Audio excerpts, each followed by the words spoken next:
Olá, meus queridos amigos, sejam todos muito bem-vindos ao canal. Meu nome é Davi Araújo, para quem não me conhece.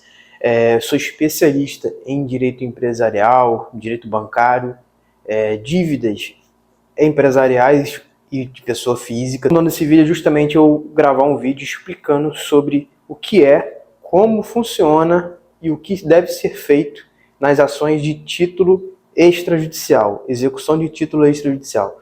Se você não sabe o que é isso, fique até o final do vídeo que eu vou explicar tudo direitinho, todo passo a passo, o que é, como funciona e o que você tem que fazer se caso você receba uma notificação, uma intimação ou citação de um processo judicial em que o banco está ingressando contra você.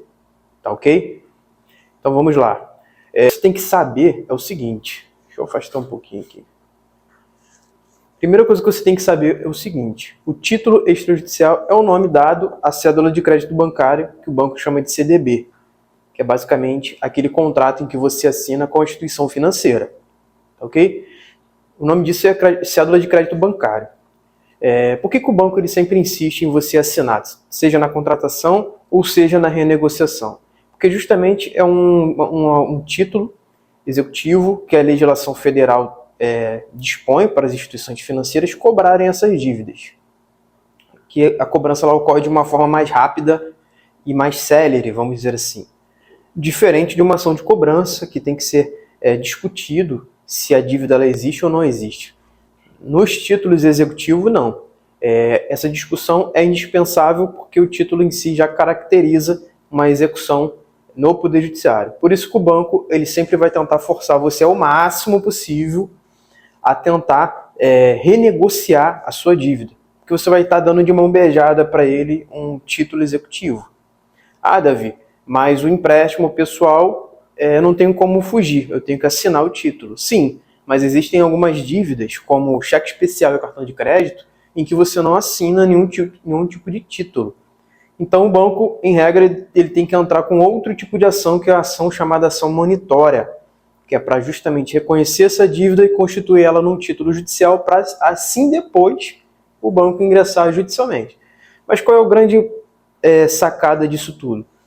O banco geralmente, em regra, ele não quer discutir todo esse trâmite processual dentro de um processo para reaver esse dinheiro. Então, muitas das vezes, quando você recebe uma citação de uma execução de título, que o banco está te cobrando uma dívida judicialmente, existem alguns caminhos que pode ser feito através do advogado, tá, gente? Só existe o caminho de você constituir um advogado e fazer defesa. O único caminho, além desse, é você entrar em contato direto com o banco e renegociar, que uma dívida que você tem de, por exemplo, 100 mil vai se tornar facilmente 200 ou 300 mil reais. É o que a gente, advogado, especialistas em direito bancário e em dívidas, não recomenda nunca em nenhuma hipótese. É mais fácil você tentar alguma tese, recorrer através de um advogado para tentar reduzir essa dívida, até porque na maioria esmagadora das vezes as instituições financeiras eles cobram valores extremamente acima do que é realmente a dívida. Tá? Então, em regra, sempre tem muitas capitalizações, muitas renegociações e que acaba se tornando uma dívida exorbitante. Então, o banco sabe que quando tem um advogado habilitado dentro do processo, esse advogado ele vai tentar a todo tempo configurar todas as abusividades, que são muitas, e o banco vai acabar perdendo esse tipo de ação. Por isso que a maioria dessas ações acaba em acordo, porque o advogado ele pressiona o banco de tantas formas que o banco ele fica sem saída a ponto de querer renegociar diretamente com o advogado do autor, que é o consumidor que está sendo executado. Então essa é a maior estratégia, tá? Se você não constituir advogado dentro do prazo da intimação de 15 dias úteis, tudo que for colocado na petição inicial pelo banco vai ser constituído como verdade, que é um fenômeno que a gente chama de revelia. Quem quiser depois pesquisar o que é uma revelia, pode ficar à vontade. Então tudo aquilo vai ser constituído como verdade, aquela dívida exorbitante vai ser reconhecida pelo juiz e o banco vai poder executar essa dívida. E como que acontece essa execução dessa dívida? Justamente através de bloqueio de conta bancária, através de bloqueio de bens, CNH e passaporte em casos excepcionais. tá? E essas cobranças, essas penhoras que a gente chama judicial, tá? Muitas pessoas, muitos consumidores, muitas empresas estão sofrendo hoje com isso. É um dos problemas jurídicos em relação a consumidor e a empresa que mais tem surgido hoje. Por quê? Porque a lei de superendividamento, o teto do rotativo do cartão de crédito, isso acabou reduzindo a margem das instituições financeiras, e as instituições financeiras estão tendo que contra-atacar, né, os consumidores e contra-atacar essa legislação específica. Então a forma que eles estão controlando é isso.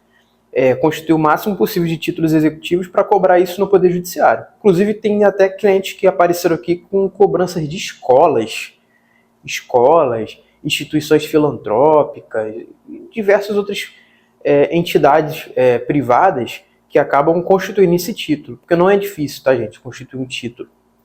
Muitas das vezes você contratou um serviço e esse contrato desse serviço pode ser um título. Então, assim, é importante constituir um advogado nesse momento, né, para você ver se essa dívida, esse valor da dívida realmente procede, é esse o valor realmente, para o advogado fazer uma defesa judicial e tentar reduzir essa dívida ou chegar num acordo que é muito favorável ao consumidor. Tá? Porque quanto mais tempo passa, mais chance desse saldo devedor ser reduzido através de acordo. Porque o banco ele quer esse dinheiro para ontem para emprestar para outras pessoas. Tá? Mas vamos supor que nessa hipótese, você não constituiu defesa, tomou revelia e aquela dívida lá virou a dívida de R$500 mil e o banco está bloqueando os seus valores em conta. Nessa situação, tem alguma coisa que pode ser feito? Ainda assim pode ser feito. No momento do bloqueio, você tem 5 dias para fazer uma defesa desse bloqueio.